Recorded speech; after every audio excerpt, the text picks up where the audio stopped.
You may proceed. Okay, but you will confirm that on those 3 months referred to in your letter, October, November, and November, pati early parts ng December, wala pang allotment na maaaring pagbasihan ng OVP ng obligasyon ng confidential funds. Tama ba? There was no allotment as of yet. Yes. Kung gayon, wala ding certification of availability of funds na maaaring nailabas para sa mga obligasyon na yan. Tama ba? There was no document yet released, ma'am.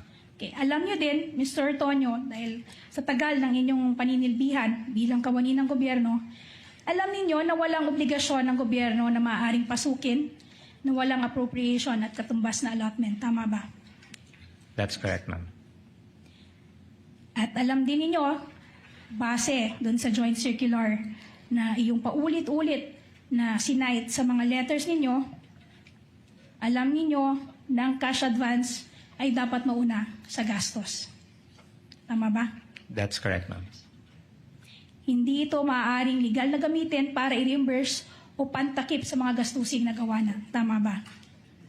For reimbursements, ma'am, yes, Yes. that's indicated in the JC. Okay, thank you. Now, pumunta na tayo sa sa your reply to notice of suspension. Ikaw din sumagot sa reply. Ikaw din ang sumagot sa notice of suspension. Di ba? Yes, ma'am. I'm one of the signatories. The notice of suspension that I'm referring to is prosecution's exhibit P-I-13-A.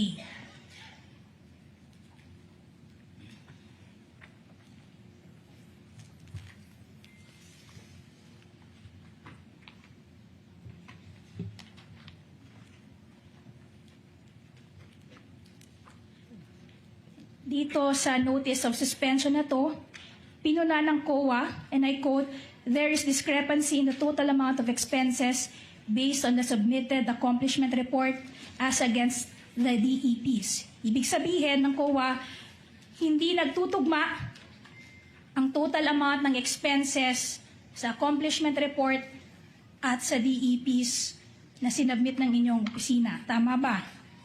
Yes, ma'am. That's correct. Ayon sa COA, ipinakita ng accomplishment report na iyong sinumite na ginamit ang confidential funds sa mga gastusing may kabuuhan ng 125 million pesos.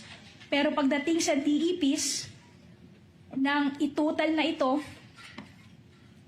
ang gastusing actual na naganap ay may kabuuhang 125,150,000 pesos.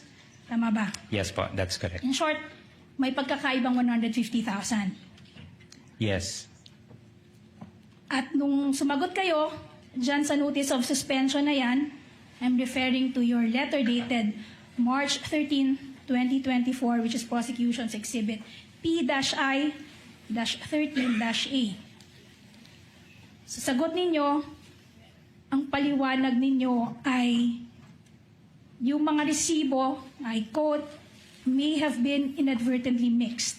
Tama ba? Yan yung paliwanag nyo dun sa 150,000 pesos.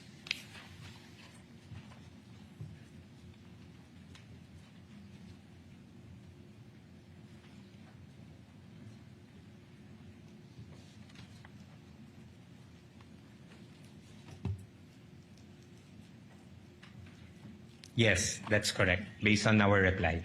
But 9 days later, sumulat ka ulit sa COA supplementing that earlier reply. Your supplemental reply is dated March 22, 2024, which is prosecution exhibit P-I-13-B. Now, dyan sa supplemental reply, ipinaliwanag yung muli yung discrepancy ng 150,000.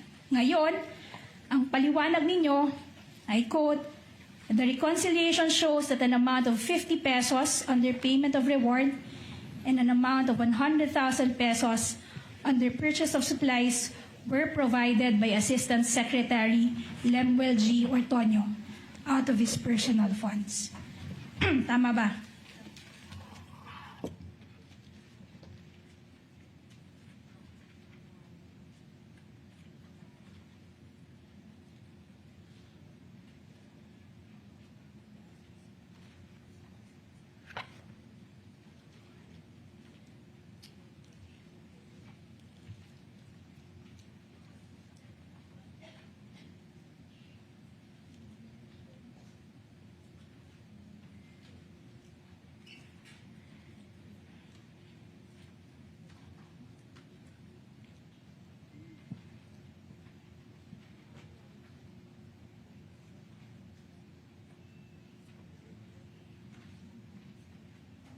But do you recall making that statement in your supplemental reply, Mr. Yes. Antonio? Based on the Yes. information also flashed on the screen, yes. Sa'yo galing yung 100. Ikaw yung Blenwell G. Ortonio, Assistant Secretary na pinapatunguhan. I mean, nire-refer dito sa sulat na ito. Tama ba? That's correct po. So alam mo rin, dahil ikaw ang nag-abot ng pera, alam mo rin kung kailan siya inabot. Kung kailan siya binigay. Tama ba? Yes. So by the time that you prepared your initial response to the notice of suspension, your letter dated March 13, 2024, yung Exhibit P-I-13-A na sa inyong tiningnan kanina, at that point, alam niyo na rin na nagbigay ka ng 150,000 pesos. Tama ba? But I had to confirm first with our special disbursing officer at the time.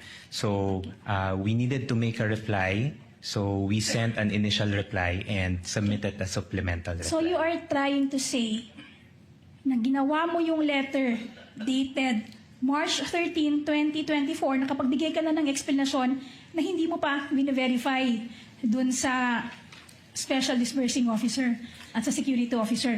There is already a coordination. There was already a coordination. Yes, Pero but hindi mo naitanong. Naitanong mo lamang 9 days later. that's why we submitted a supplemental reply to ensure that we provide the proper information. At sinabi nyo pa rito, that was due to the urgency of the expenses. So, ibig sabihin, may sinabi sa inyong expenses na urgent, kaya humingi ng 150,000. In short, pinaliwanag sa'yo kung bakit humingi ng 150,000. Yes? Ang Yes. nilapit po ito sa akin ni Miss Gina Acosta, our sinabi SDO. niya. And then she mentioned that there was a request from Colonel Chica for And, urgent. and there was urgency for that Yes. request. Diba?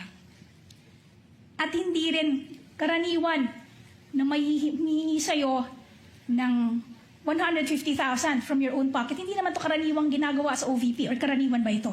No, it's not common. Okay.